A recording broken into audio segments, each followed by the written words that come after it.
লড়াই করতেছে, ভাবতেছেন তালি মারতেছেন, কিচ্ছু হবে না, কিন্তু এটা জেনে রাখেন এই পোলাপানগুলোর নাম মেরুদণ্ড পিঠের মধ্যে আছে। হ্যালো গাইস, আজ আমরা যে রিয়েক্ট ভিডিও দেখতে যাচ্ছি, থাম্বনেল দেখে অলরেডি বুঝে গেছেন বাংলাদেশের সেরা 10 বাঘিনী কন্যা, তাদের বক্তব্যগুলো অলরেডি ভাইরাল হয়েছে। তো তাদের ভিডিওটাই আমরা দেখতে যাচ্ছি, আর ভিডিওটা নিয়েছি ড্রামা সাইট ইউটিউব চ্যানেলের সাজেস্ট ভিডিও থেকে। তো চলুন পুরো ভিডিওটা দেখে আসি। শেখ হাসিনা মনে করছিল কিয়ামত পর্যন্ত ক্ষমতায় থাকবে। একটা বাচ্চা কাচ্চা লড়াই করতেছে, ভাবতেছেন তালি মারতেছেন, কিচ্ছু হবে না, কিন্তু এটা জেনে রাখেন এই পোলাপানগুলোর নাম মেরুদণ্ড পিঠের মধ্যে আছে। আসসালামু আলাইকুম, আশা করছি সবাই অনেক ভালো আছেন। একটা দেশ যখন দেউলিয়ার পথে চলে যায়, যখন একটা দেশ নরকে পরিণত হয়, তখন সে দেশে নেতৃত্ব দিয়ে গণ অভ্যুত্থানের ডাক দেওয়ার সময়টাই বেরিয়ে আসে আসল বাঘ আর বিড়ালকে। আমরা 2024-এর গণ অভ্যুত্থানে দেখেছি অনেক বীর সন্তানদের, যারা জীবন বাজি রেখে রাজপথে যুদ্ধ করেছে, যারা দেশটাকে স্বাধীন করেছে। সেসব বীর সন্তানদের তালিকাও আমরা গত ভিডিওগুলোতে প্রকাশ করেছি। আমরা মরতে আসছি, আমরা মরেই যাব, নয়তো আমরা মেরে যাব।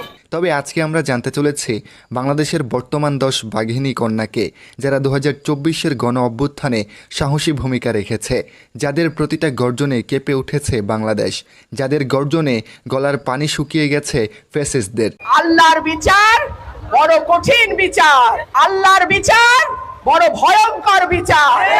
চলুন দেখে আসি বাংলাদেশের বর্তমান সেরা 10 সাহসী নারীদের এবং শুনে আসি সেই 10 বাঘিনীদের রক্ত গরম করে দেওয়া বক্তব্য, যেগুলো ঝড় তুলেছিল পুরো বাংলাদেশে। তালিকার 1 নম্বর বাঘিনী কন্যাকে মিস করবেন না, কারণ শেষের এই বাঘিনী কন্যার গর্জনে কাঁপে গোটা বাংলাদেশ।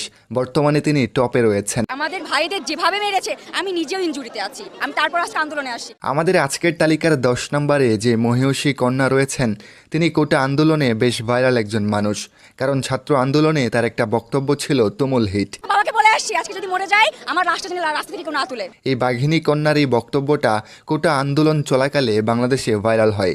একদম পরিষ্কারভাবে তার এই সাহসী বক্তব্য যে কাউকে প্রতিবাদী করে তুলতে যথেষ্ট। তার বয়সটা যদিও কম, তবু তার কথার ওজন ছিল প্রচুর। বহুত সুযোগ ছিল পিছনে ফিরে আসার, এখন আর পিছনে যাওয়ার রাস্তাই নেই, পিছনে পুলিশ আর সামনে স্বাধীনতা। আমাদের তালিকার 9 নম্বরে যে বাঘিনী কন্যা রয়েছেন, তিনি হলেন ঢাকা বিশ্ববিদ্যালয়ের ভাষাবিজ্ঞান বিভাগের ছাত্রী সানজিদা আনোয়ার চৌধুরী। তার একটা বক্তব্য কোটা আন্দোলনের মোড় ঘুরিয়ে দিয়েছিল। তার এই বক্তব্য রাতারাতি ফেসবুক, টিকটক, ইউটিউবে ঝড় তুলেছিল। আমরা মরতে আসছি, আমরা মরেই যাব, নয়তো আমরা মেরে যাব। বাঘিনী কন্যা সানজিদা আনোয়ার চৌধুরীর বুকে আসলে সাহস কতটা, সেটা তার এই কথাগুলোতে স্পষ্ট। দেখুন, সাধারণ কোনো নারী চাইলেই এমন অগ্নিঝরা বক্তব্য দিতে পারবে না। যার রক্তে প্রতিবাদী গন্ধ আছে, সেই পারে কোটি মানুষের সামনে এমন অগ্নিঝরা গর্জন তুলতে। তুই কি বলছস? আমরা কি দেখি নাই?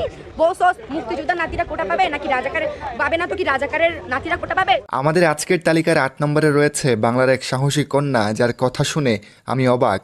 ছাত্র আন্দোলনের মাঝামাঝি সময়ে এই বাঘিনী কন্যা যেভাবে হাসিনাকে তুই তুকারি করে বক্তব্য দিয়েছে, সেটা রাতারাতি ভাইরাল হয়ে যায়। তুই দুইটা বৈষম্য তৈরি করছস, রাজাকার মুক্তিযোদ্ধা। মুক্তিযোদ্ধা না মানে কি রাজাকার? এই বাঘিনী কন্যার কথাগুলো শুনে শরীরের পশম দাঁড় হবে না, এমন কাউকে খুঁজে পাওয়া যাবে না। বুকে অদম্য সাহস নিয়ে ভয়ঙ্কর বক্তব্য দেওয়া এই কন্যার ভেতর সত্যি আলাদা একটা শক্তি আছে। দোয়া রইল বাংলার প্রতিটা মায়ের গর্ভে যেন এমন প্রতিবাদী সন্তান জন্ম নেয়। বাংলাদেশে 90% শিক্ষার্থী আর 1% হলে সন্ত্রাসের চান্স পাইবো।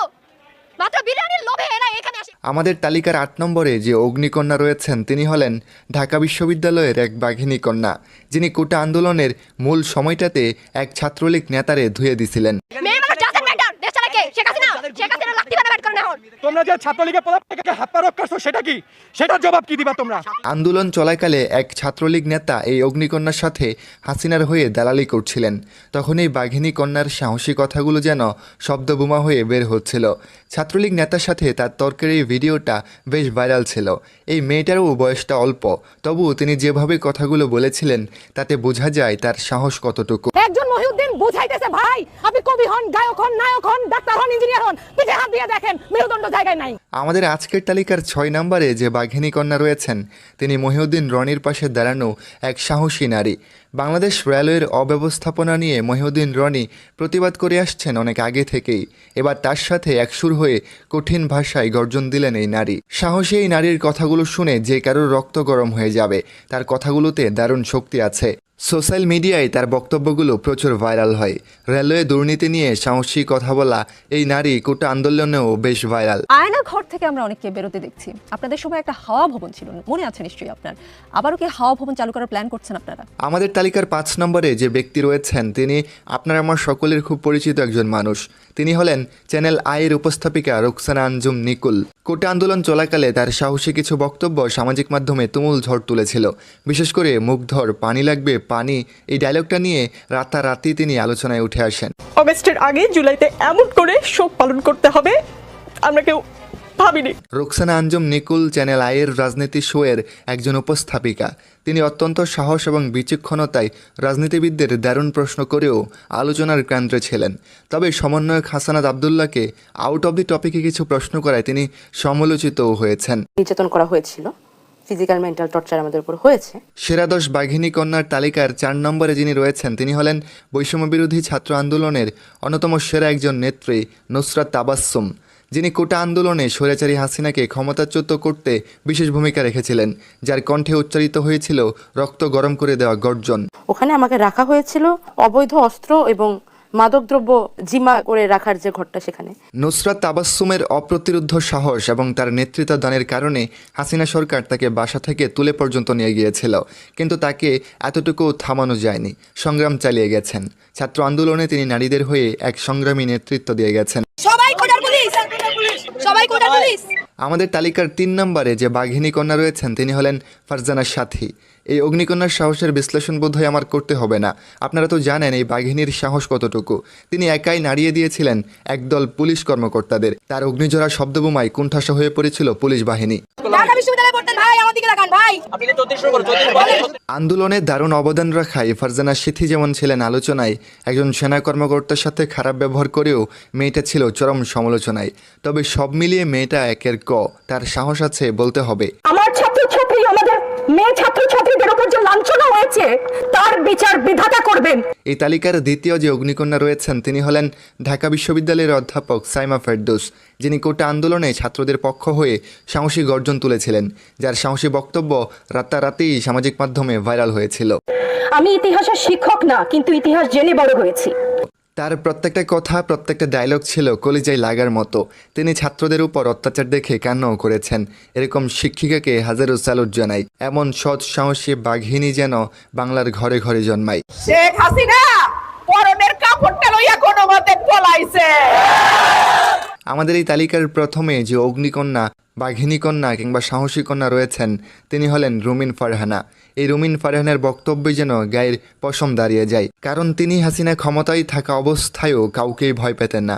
তিনি যেটা সত্য সেটা নির্দ্বিধায় বলে গেছেন। কোথায় শেখ পরিবার, কোথায় হাসিনা, কোথায় রেহানা, কোথায় তাপস, কেউ না।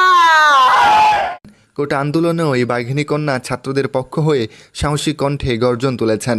তার বক্তব্যে যেন গোলাবারুদ বের হতো। তিনি যতদিন আছেন সবসময় বাংলার অন্যতম একজন বাঘিনী কন্যা হয়েই থাকবেন সকলের অন্তরে। প্রিয় দর্শক, বাংলাদেশের বর্তমান সেরা 10 বাঘিনী কন্যার এই আয়োজন আজ এখানেই শেষ করছে। এই 10 জন বাঘিনী কন্যার মধ্যে আপনার কাকে একটু বেশি ভালো লাগে কমেন্ট করে জানিয়ে দেন। দেখা হচ্ছে পরের কোনো ভিডিওতে।